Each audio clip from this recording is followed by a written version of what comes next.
All right, we're live with another episode. I am awesome candidate today. I'm excited about this. This is going to be fun. This woman has a real chance here to do something truly remarkable that not enough people are talking about. And I'm excited to have her. She's got a great story. She's in a state that I'm totally excited to talk about and to get into, especially as it pertains to the Second Amendment and just so many different factors. But we have the one and only congressional candidate in Illinois, Catalina Lauf. What's going on? Hi.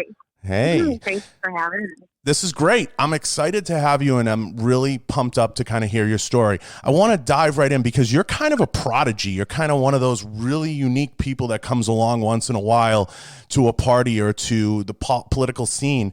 And, there's not enough people that know your story or are talking about you. I think, we were talking earlier, a mutual friend, Anna Paulina, she's pretty well known in the community.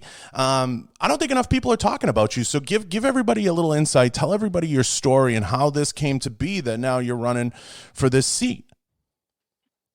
Yeah, well, so first of all, I'm running in a district, Illinois 14.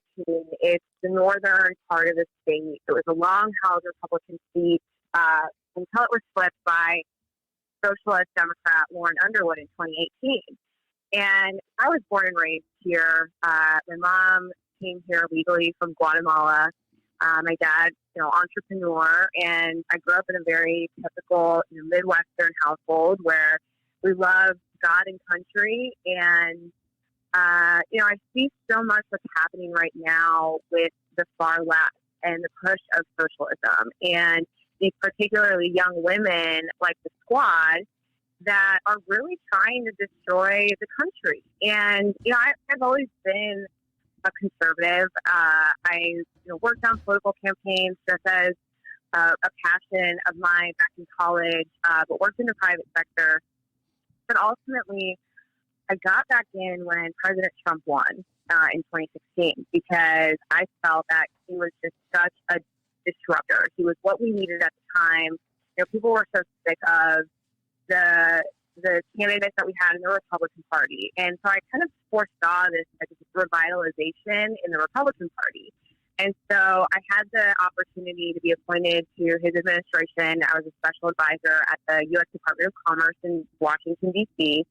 And during my time there, this seat was split a little bit before. And the candidate here just became so far left. I mean, she campaigned as a moderate and slowly became a very far left congressperson after she got elected, pushing gun control, one of her main policy issues that she was pushing and continues to push. And so when I was with the administration, I just felt this need to come home and run for Congress and unseat her. Now, it's wild because you're so young.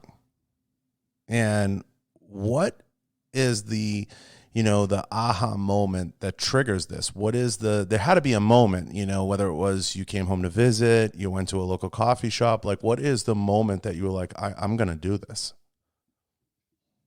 I had been thinking about it for a little bit. Lauren Underwood kept pushing for impeachment. And a big trigger point of mine, I'm not a millennial snowflake, but I was triggered at this particular moment when she called all Republicans racist and sexist. And I just see that, the socialist policies are very detrimental to our country, right? We were founded upon freedom. We were founded upon a free enterprise system, capitalism. But what gets me the most is the culture war that we're in.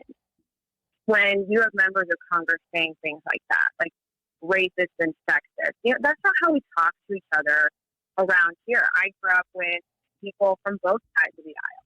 And I think that kind of, language is very detrimental, but you see them using this all the time. They always try to put in race into everything, this victimhood mentality. And I think it's so bad because then they translate that into pushing policies based on that type of victimhood. And I think that's almost more detrimental than any sort of, legislation being pushed, because together those two pieces are very powerful, but they're also destroying our country. That's powerful stuff. Now, you're running in a district that has a pretty decent mean income. It's primarily comprised of whites. Okay, so it's interesting that the candidates coming into this, you being, of Guatemalan descent, the last being an elected woman of color, is that interesting to you at all, or does that show just kind of the openness of the community? Teach me a little bit about the district and kind of how it's shaped. Absolutely. And honestly, I think our district is pretty representative of just what's happening all across the country, right? Our districts change. Our demographics definitely change. This district, because it's about an hour away from Chicago, has, a lot of exurbs, but also a big agricultural community.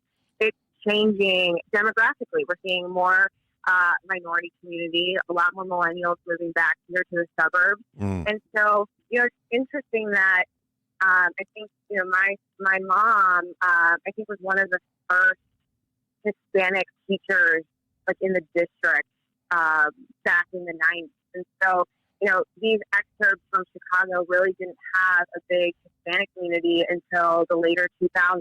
And so we're seeing this demographic shift.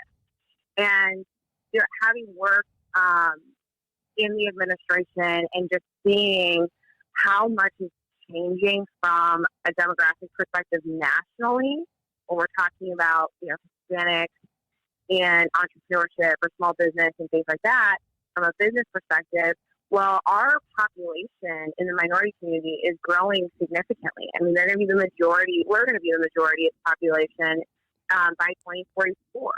And I think it's incredibly important that the GOP, particularly, I don't play identity politics. I'm an American first and foremost. Sure, I grew up speaking Spanish and eating rice and beans and things like that, but I'm an American. But we also need to run better candidates that are going to be more representative of their areas. And, I think the Republican Party is, for a long time, needs new people, new perspective, younger blood, and more people that have different ethnic backgrounds. You mentioned Anna Paulina earlier. She's also Hispanic.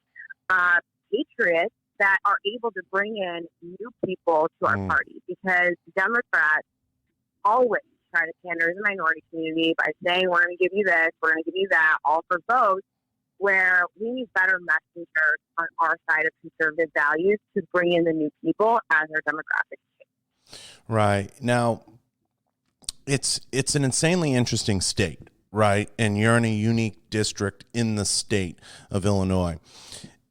Chicago's a mess, and everybody knows it. It's, crime, everything that's going on there.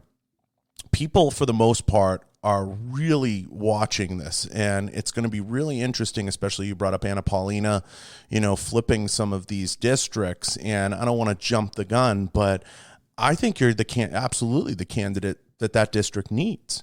And I think that there's so many keys to this election and so many things that are going to come of age, so to speak. You have, Trump running basically unopposed nationally, and he's getting more people out to vote than really we've ever seen in an incumbent presidency. The numbers are staggering, and I've been to a few of the rallies. They're insane. There's nowhere to park. There's nowhere to go. I think we're marching towards a monumental flip, and I don't want to jump the gun. Now, coming back to Chicago as a whole, I see it as really a bellwether in so many ways, because at what point, and I know you're an hour commute away, but you have a lot of those commuters. At what point do people just get sick of what's going on in an area and they say enough is enough? I think we're headed towards a huge outpouring of voters that are going to take areas red. Now, historically, your district has been red, but what do you think of what's going on in Chicago? And do you agree with my thought process of it just being a huge bellwether right now? Because at what point did they get sick of the crime and sick of the baloney? And you had that Juicy Smollett thing. And just what point? You're absolutely right. Yeah, and I talk about this on the campaign trail all the time, because, being born and raised here, I'm an everyday person from this district, and I've seen so long how Chicago, but also the Democrats in Springfield, just this total corruption on both sides of the aisle, but primarily by these corrupt politicians. You know, the Windy City is the Windy City for a reason, and that does spill out into these suburbs. And Illinois 14, it has been red for a long time, but it really is this kind of diverse, weird type of swing district in terms of demographically. You know, we still have a lot of farmers. We still have a lot of small businesses, but then you have a lot of the exurbs. And so it's a really good idea to get a sense of what, you know, the average person is truly feeling. And I will tell you, and it's just like, you know, what my thoughts would be as a voter is that people just do not feel heard here. And it's sad. I mean, every day when I go knock doors or I'm campaigning, the amount of houses that are up for sale, you know, Illinois is seeing a mass exodus because we're overtaxed. We're controlled by Chicago and the Springfield machine. And people, again, on both sides of the aisle just do not feel hope. We're seeing low turnout, especially on the Republican side, because, number one, you don't really have these great candidates on the Republican ticket because they just think that Illinois is a lost state, so nobody even tries to get involved. And then that turns into nobody even wants to go out and vote if you're a Republican. But I preach all the time, like, at what point do we fight back? Because there are a lot of people who are forced to stay here, you know, people that can't sell their houses, or they just want to stay here because their kids or their family are here. And having broken politics should not be an excuse. It's time that we fight back, and I think we're doing that. We have the opportunity to pick up a few seats on the congressional side. Chicago, the swamp is truly draining with these judges that President Trump has appointed. So things are kind of going in our favor. And I think you're absolutely right when you talk about this mass movement happening a lot because of President Trump, because he's speaking to all Americans. You know, I have so many Democrats that say I've always voted Democrat, whether you have union workers or even people in the minority community, and they're like, President Trump just gets it. He understands our struggles, and finally we feel that we have a voice. Yeah, it's so true. I mean, nationally, there's so much to unpack nationally that I kind of don't want to go there and get into, you know, the market and coronavirus and all the different things. But I think, you know, for the most part, you have a really unique opportunity and you have a really unique skill set to come into this. And so many people have made a fuss about, like you brought up earlier, AOC and that whole thing.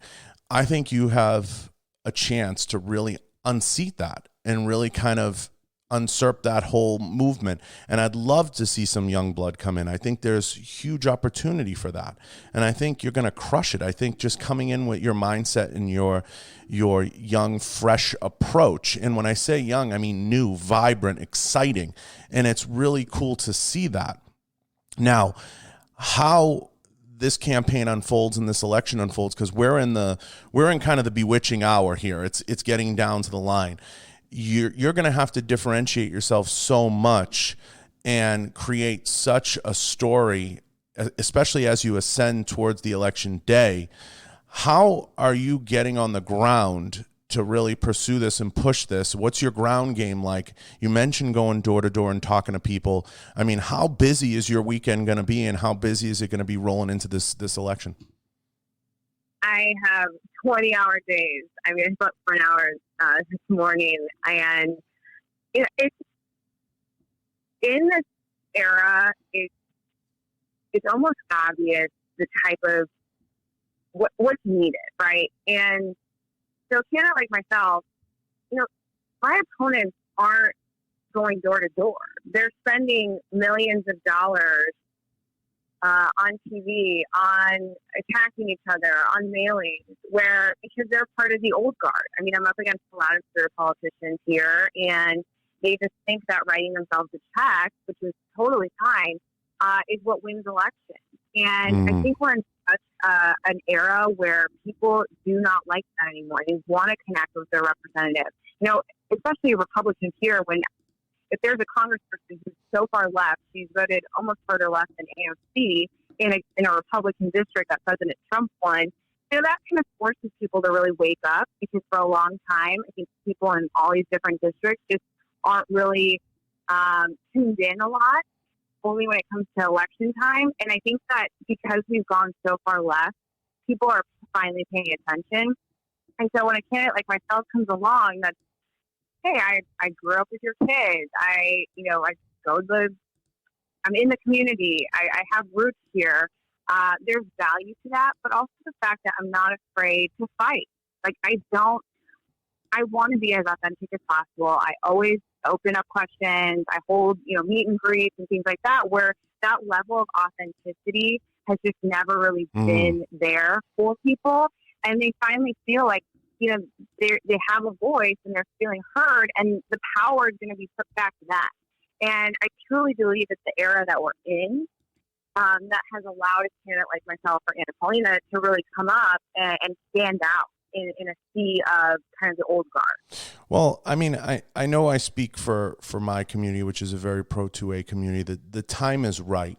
And that's why things like national reciprocity, topics that are near and dear to our heart, getting the NRA right. And, I've been outspoken, and I've had him on the show. I'm a big fan of Jason We Met, who recently took over the side of NRA Isla. I think they're trying to get it correct. And, recently we've had the news, we're going to jump in head first. We've had the news of Beto O'Rourke being appointed as Biden's, anti-gun czar, and he's been outspoken about that. And these are all things that are going to be, huge talking points as we kind of drive towards November. Nationally, I'm going to say it, for all your listeners to hear. The gun issue is a mess. And the reason it's a mess, I've been outspoken about this 1,000 times. It's a mess because you get issued a permit, okay, and people don't really understand how that process works. In most states, you go and you take a class. If you don't have what they call constitutional carry, you go and you take a class given usually by a civilian or former cop or instructor, okay, that maybe has an NRA piece of paper that says he can teach a class. I have the same piece of paper. Everybody can get that piece of paper. You take the class, you get this piece of paper, and you go sit with your chief or sheriff or someone appointed by them. You get approved. Then the permit's issued by the state. Who wants the responsibility? Nobody. It's a mess. It's all over the place. And until they create a nationalized system like a license, which it should be, right? Like a driver's license. I have a license in the state of Massachusetts, Texas, wherever, and now I can carry my pistol or handgun wherever I like. Now, I get that some cities like New York and certain places have ordinances. They have restrictions, like in Boston. You can only have a 10-round magazine in the city of Boston. You cannot transport an AR-15 in the city of Boston. Okay, certain cities have ordinances. Understood. But they need a nationalized concealed carry. It has to happen. There has to be reciprocity, because you hear this news of people, legal gun owners, traveling and flying from state to state, and they get arrested at the airport. And they're like doctors and normal people, and they have to go through this whole rigmarole. There was just recently a pro athlete that had happened to. He just didn't know, like, the laws are changing every day because it's a mess. And you look at Virginia and what they went through, total cluster. Okay. And now in Chicago, they try to blame, it's the guns coming in from Indiana and we need to do something about that. It's a total mess. And now they want to use these red flag laws as a way to kind of stem into it. And it's a backdoor way of doing it. Everybody knows that. It's a backdoor approach. How do we fix this? What's the fix? And I've said it 100 times, whether it's NFA items or anything else, they need to create a simple system, a simple license system, just like a driver's license. And I've been very outspoken about that. What's your system, and how do you unpack Chicago and Illinois? And then second, are you for national reciprocity? Yeah. So, I was going to say that I just don't think that we have enough lawmakers pushing against what they're trying to do and infringing upon our rights. I always use this example a lot. The Women Against Violence Reauthorization Act. In that, there was a boyfriend loophole without, it was red flag laws, right, without due process. And a lot of Republicans voted for it. And you just see, I mean, you know, obviously I grew up with guns, and they're so much about, there's a big part of the culture in the Midwest, right? Kind of like the South. It's not uncommon for people to own firearms or just, you know, shoot in your backyard, things like that. So, but it wasn't until I was a candidate that I truly realized how much legislation is actually out there on a federal level that is so unbelievable. I mean, you're talking like just complete infringement.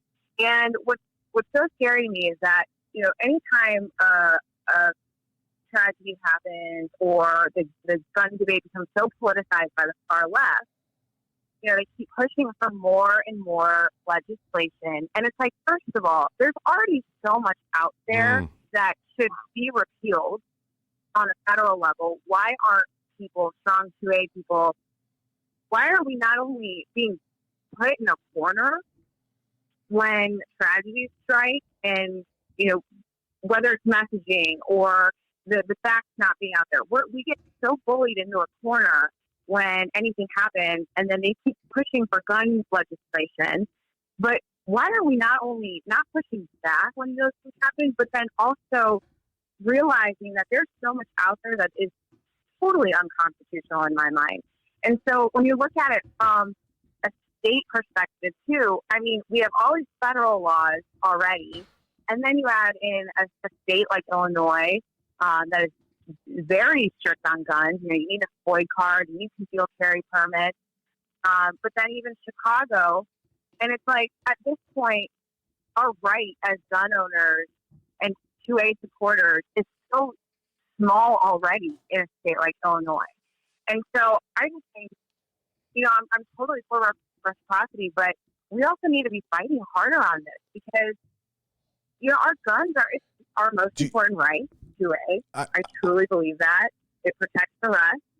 You know, my mom came from a Central American country where, you know, only the government has the guns, and the military, and the cartel. You know, the people, look at what happened in Venezuela. They promise them all this free stuff, and then they take the guns away. I mean, we don't take this topic seriously enough as Americans.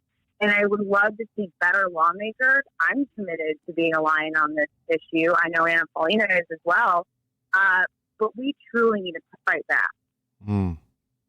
You know, I have an answer as to why it hasn't become a stronger fight back. And my answer is simple. We have people like Joe Biden and Beto O'Rourke that team up and they form these anti-gun coalitions. That's essentially what they are. You know, you sprinkle in Schumer and some of these other folks, and that's what you have. We don't have that on the Republican side, and we haven't had that. Yeah. And I've said many times, you know, we rely too heavily on the NRA as the sole voice. The NRA fights a lot of battles at the local level that people don't see. And I know that because I've spent a lot of time with Jason and I've spent a lot of time with the folks. And I understand that they're in the trenches fighting some of these battles. I get that. And everybody gets that. And they're fighting a lot of the unseen. They don't do a great job now marketing that because we're post Ackerman McQueen. They fired their marketing agency. So we don't see a lot of that. But they are fighting it. And they spend a lot of money on those legal battles. Now, with that being said, there needs to be a coalition, whether it's you, Anna Paulina, a group that gets in of new blood that says, no, we're going to step up and we're going to take the fight to them and we're going to propose solutions that make sense. And I've said this many, many times. I know Governor Charlie Baker over in Massachusetts. I've said it to Don Jr. and I've said it to anyone that'll listen. There needs to be a panel put together. There needs to be a pro 2A panel so people can understand the laws that they're making, because I truly believe, Kat, that they don't even understand the laws that they make, because they say, well, we're going to restrict this and we're going to restrict that. And you see California, it's a piecemeal restriction. We're not going to allow this on an AR-15. We're not going to allow that. And they do the same thing in New York. And what they don't understand is there's always going to be a workaround. There will always be a workaround. any restriction put on a firearm. Now, what they have to do is sit down and understand, hey, these are the laws. This is what's put in place. This is what we can do. Here's what makes sense. And historically in the gun industry, if you know the histrionics of it all, it's always been a horse trade. Okay, there's always been something to horse trade. You know, they want to put restrictions on magazines, and then we find workarounds for that. So what they have to stop doing is they have to stop piecemealing it. And they have to have an adult conversation, and they need to understand that many of these FFLs, and you know this, growing up around guns, I don't have to tell you, you go into the local gun shop, these folks are hardworking people. They're very mom and pop shops, and they've been restricted and blackballed and treated as if they're like the enemy. When in reality, people who go in and fill out paperwork and purchase guns legally and go through that process, they're some of your best law-abiding citizens, and they're some of your best folks. And by and large, the shootings that happen with AR-15s, or what's been demonized or called an assault rifle inappropriately, because that's not the name of them, that's not what AR stands for, but they're really miscalculated, a lot of these statistics, and they're pushed out there. And we could spend all day talking about that. But there needs to be a coalition and a group put together that's pro 2A, and it needs to involve people from the community that actually know what they're talking about and can sit in a room and have an adult conversation and educate some of these representatives or educate some of these people that sit in some of these groups and say, here's what's going to happen if you do this. This is the trickle down.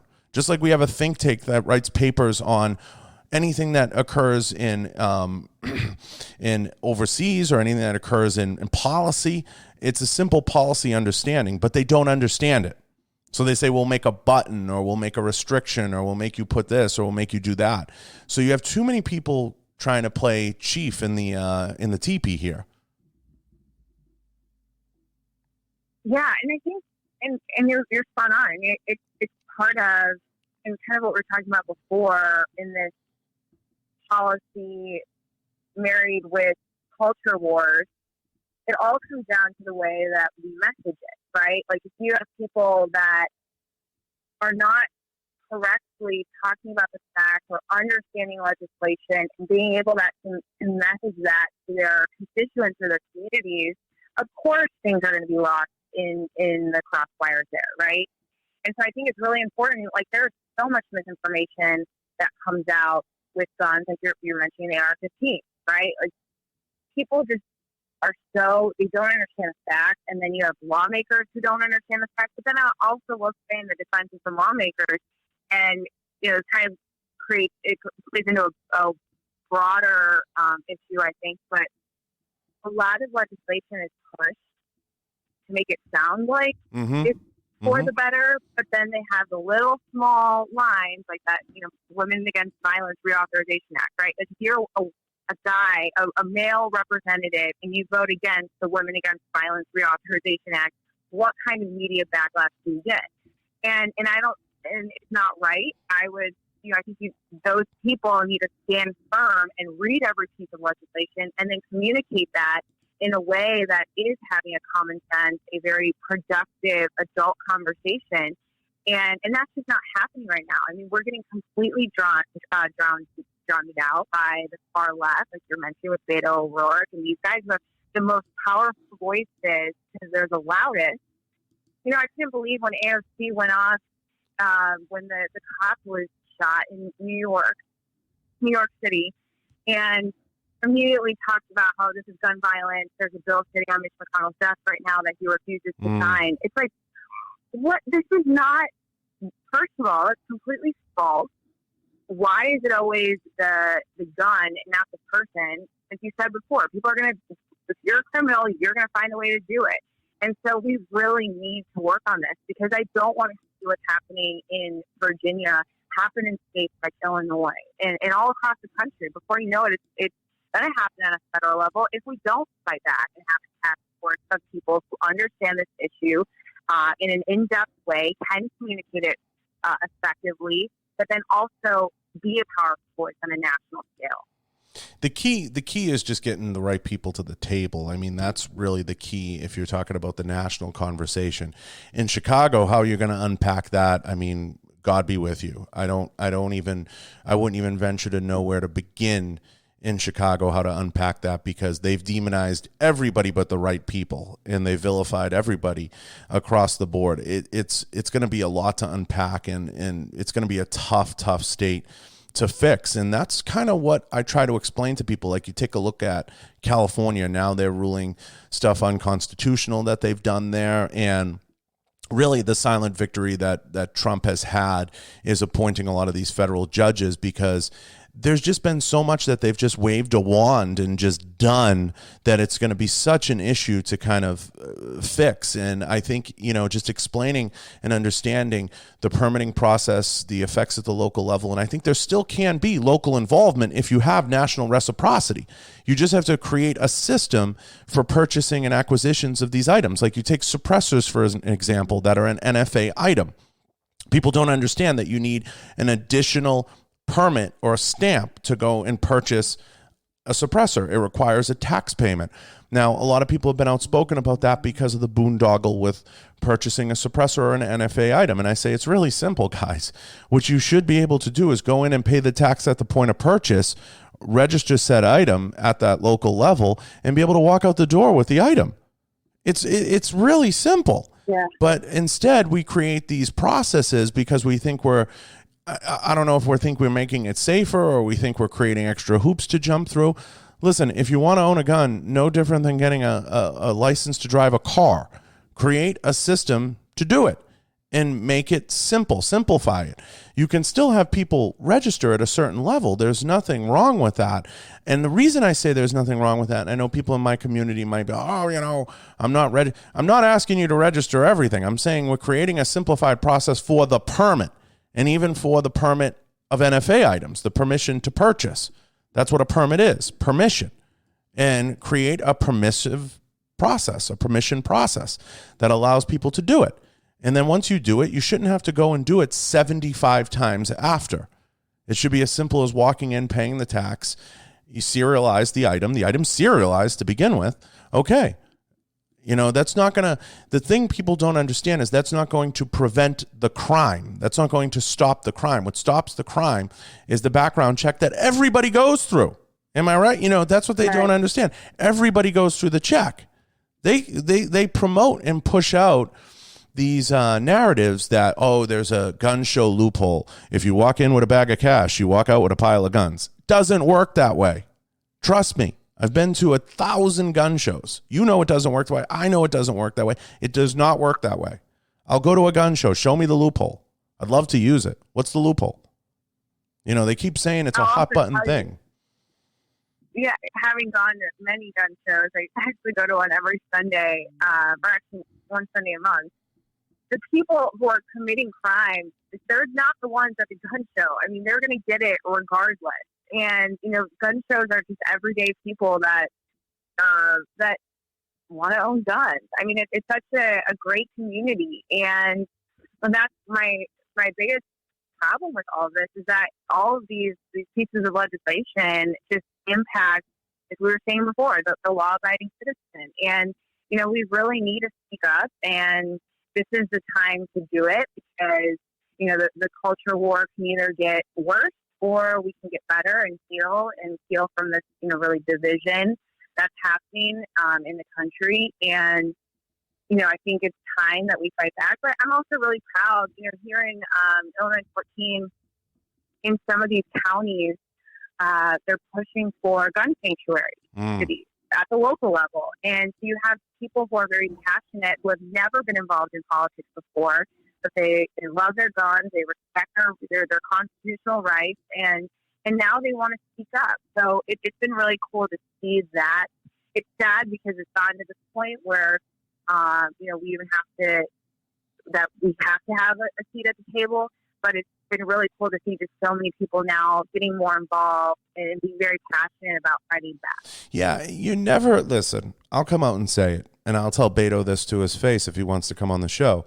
You're never going to get the law enforcement community at a local level, and probably at a national level, but I'm going to start locally.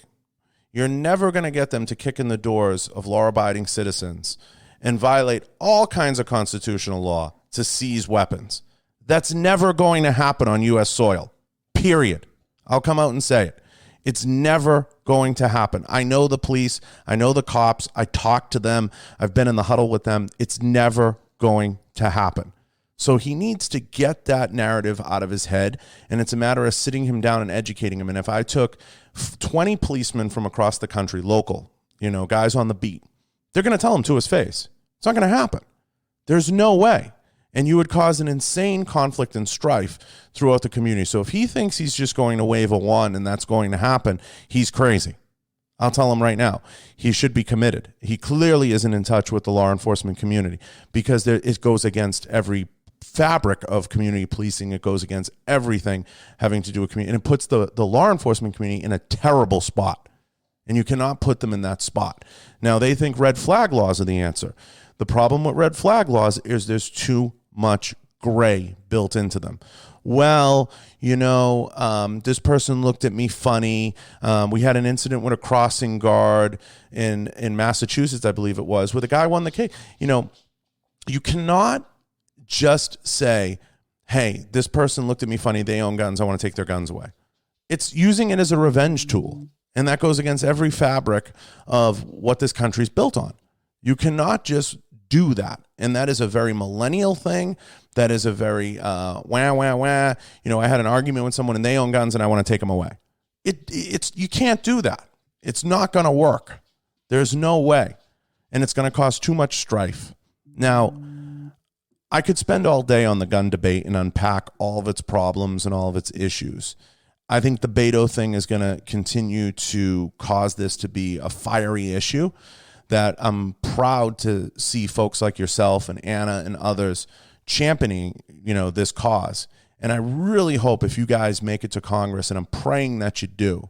And, I was very supportive of Anna, and I'm super supportive of what you're trying to do, that when you get there, you guys form a coalition that supports this cause and getting your commitment behind it, because there needs to be the right people put in place and the right conversations to happen before we do anything and take the steps forward to protect the Second Amendment.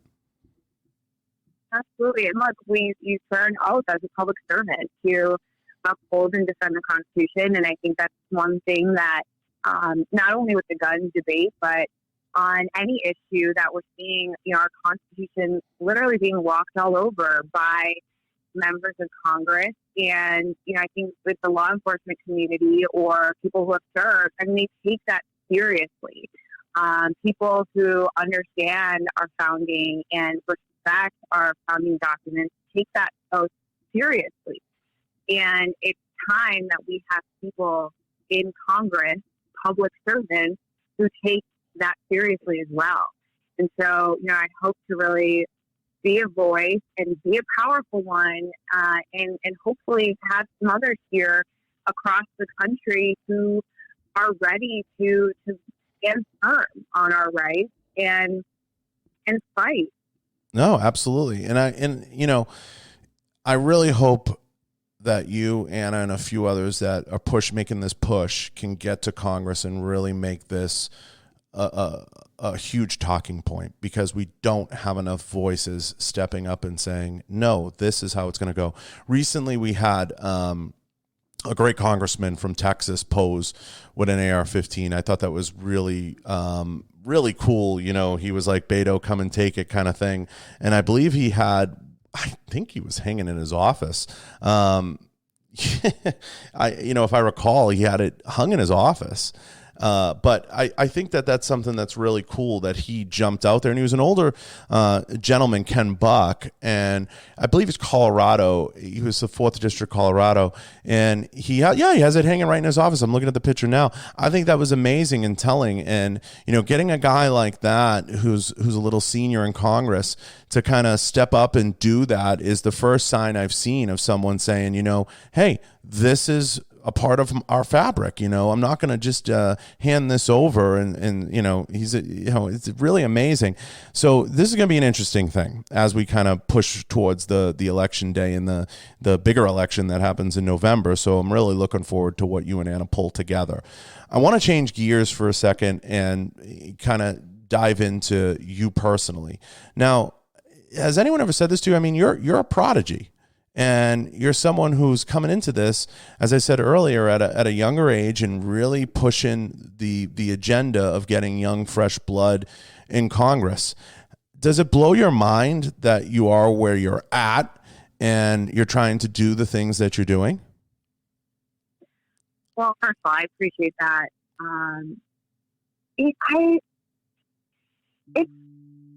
not yes and no. I mean, I'm on a journey that I'm just so passionate about it. And of course, I'm so proud of what I've done and where I am today. And, running for Congress is not easy. I have so much respect for candidates all across the country and, even elected officials who are in there now. I mean, it's a very tough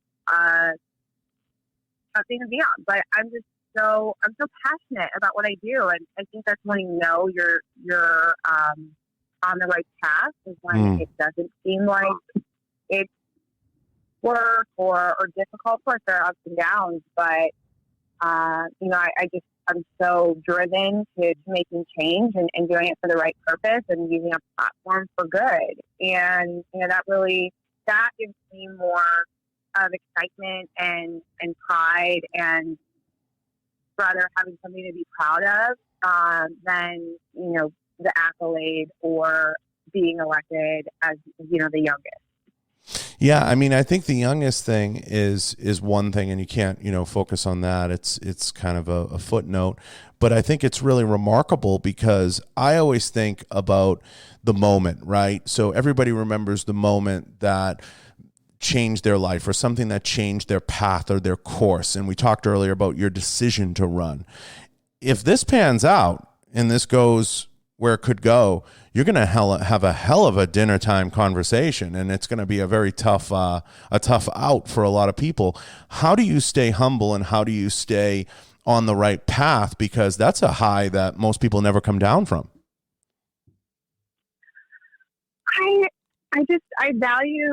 I take it back to my upbringing. I mean, I grew up in humble beginnings, in a very, again, middle America type of household and community. I think my mom's story has really humbled me throughout life.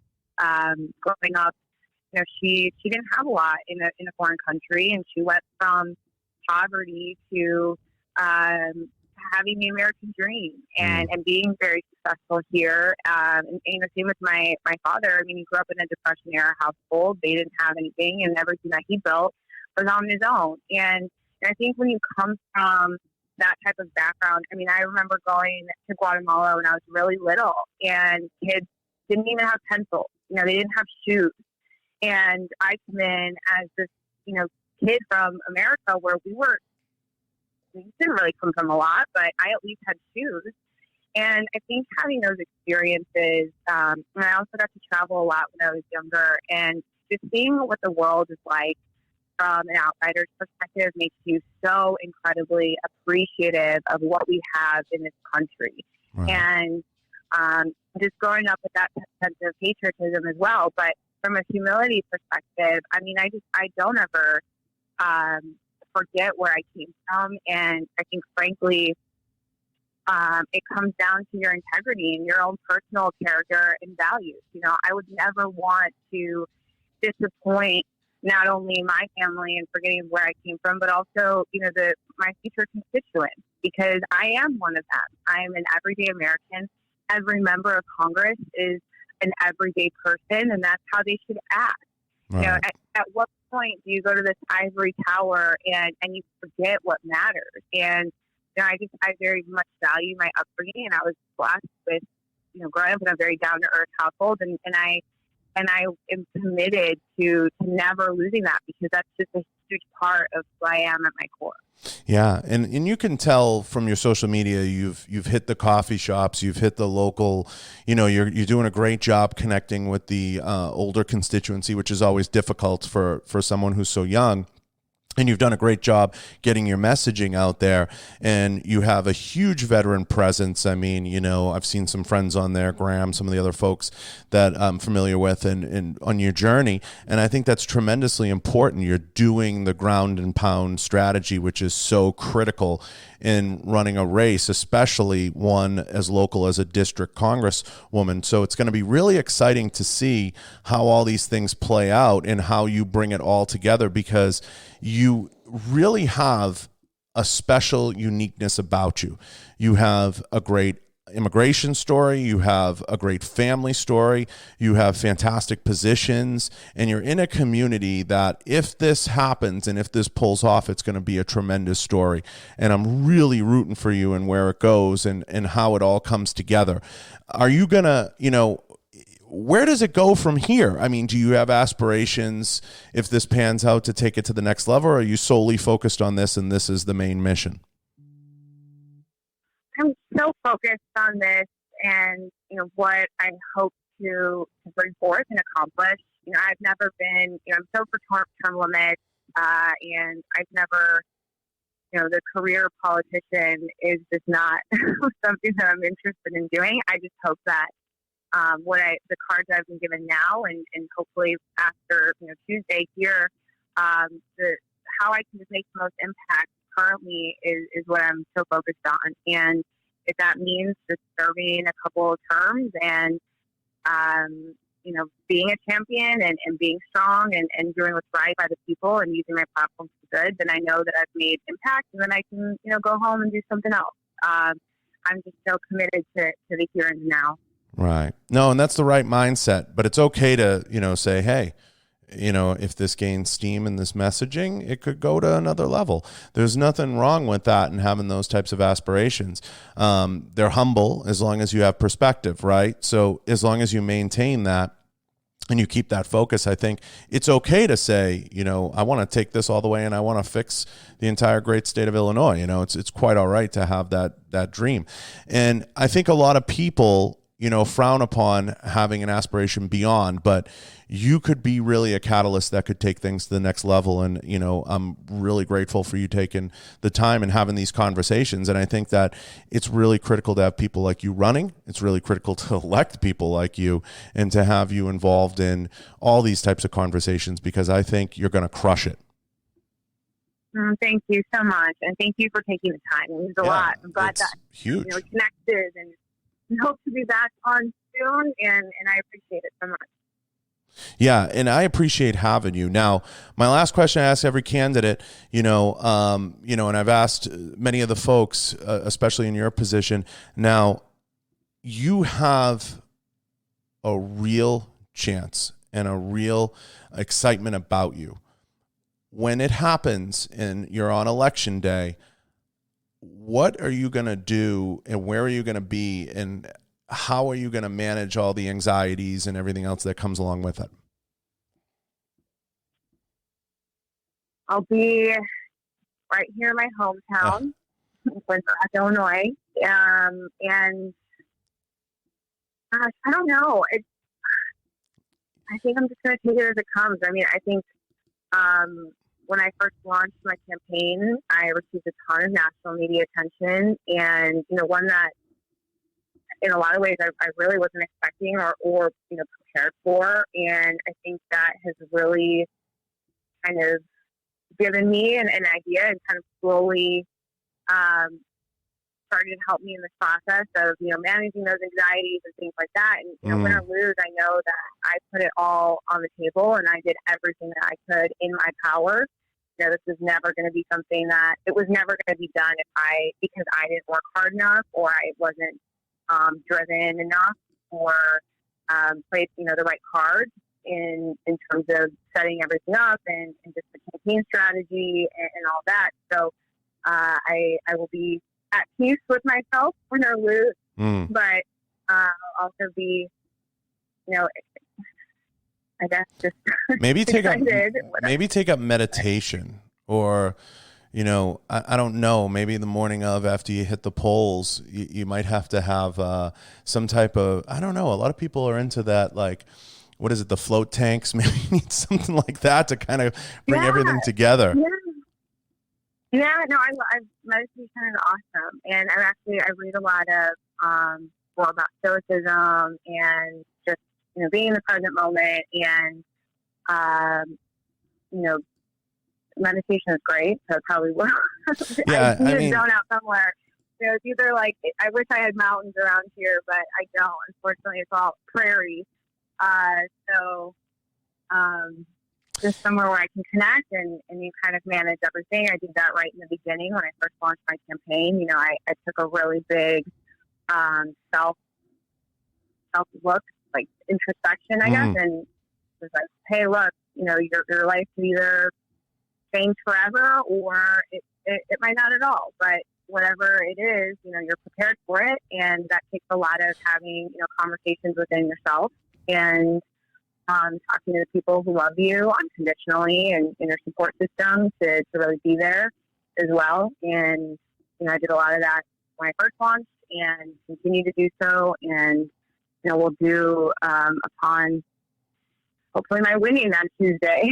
Yeah, Chicago and that Illinois area has so much good food, and because I'm a blabbermouth, I'd probably be in like a really cool coffee shop, or I'd want to be somewhere like a fun restaurant or somewhere where I could be around. I mean, I'm Italian, so food and people go hand in hand, and because I like to chat, I would probably be somewhere where there's good food and good people to kind of shoot the breeze. But yeah, I would think something, I mean, the meditation and the reading, having a moment, you need that moment to kind of take it all in, and enjoy it, because when it's over, like anything else in our lives, it's over and you can't go back and buy back time. So really enjoy it with your family and your loved ones and those close to you that are helping you through this campaign and getting through this, because I'm really rooting for you. And I think it's just going to be one of those moments that you really got to take in, and you never know really what it is till it's gone.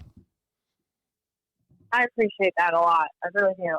And I also will say, this life is just it's so fast paced. And I remember when I first did my very first Fox News interview, and every interview since then, it's such a exciting time. But I sometimes feel like I didn't fully, grasp it or really look back and be like, wow, I can't believe I'm doing this right now. And I hope that during this whole process, it's really important, and I urge everybody to just, no matter what you're doing in life or, a journey, just to take those moments of sitting back and just realizing like where you are and really feel. And I think that really helps put perspective and grounding in you. Because I know we live in a really busy, fast-paced life, and especially what happens in politics, it's very negative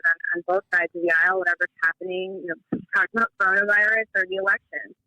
And I think it's more important now, more than ever, to really always be in that moment and remember what matters. Yeah, that's well said. And I appreciate you taking time. I'm going to tell you, Kat, you better find the right guy. He better be an astronaut or whoever, because I'm telling you, you got a great message, a good head on your shoulders, and you're going in the right direction. But that is going to be a tough out for you. You're going to have to find you better find, somebody who's like a brain surgeon, because you got it together and you're going to crush it. I appreciate that. Hey, if you have any applications, no, I'm kidding. I don't know. I don't have a lot of deep connections in NASA, but you better find someone who has their stuff together, because you're going to be a tough dinner time conversation. You got it going on. So I appreciate it. I appreciate you taking the time. Love the message. I love what you're doing, and I really hope when you get there, and I know it'll happen when you get there, it's going to be one of those things that's going to rattle, everything in the swamp. The swamp's getting drained, but I think what you're going to do is really add some good filtered, water back into it. So I really hope that you get this done and get your team together and really rally the troops through the weekend. So I'm looking forward to it. I appreciate you having on. Let everybody know where they can find you, where they can send money, help, whatever, and get everybody all your ats and all that. CatalinaForCongress.com and Catalina Lauf on all social media platforms. Okay. So any help, any support, anybody in that district, in that area, get over there, get her some support, get her some donations, get her whatever she needs, and let's help this cause out. So I appreciate the hell out of you taking the time, and I'm really looking forward to see how this plays out. Thank you so much. Anytime. I really appreciate it. And give my best to Mickey if you see him. He's apparently a neighbor of yours and a mutual friend. So I appreciate Mickey. He's been on the show, so he's a great guy, carry trainer. So go give him my love if he's on your street, on your block, and hopefully you guys will be able to connect. I will, absolutely. Yeah, I appreciate it. And everybody head over to our ads. I'll put some of them down below in the episode. Head over to iTunes and everywhere podcasts are heard. Go ahead, leave a review, and take the time to give it a listen. So I appreciate everybody, and I thank you, Catalina. I appreciate it. Thank you.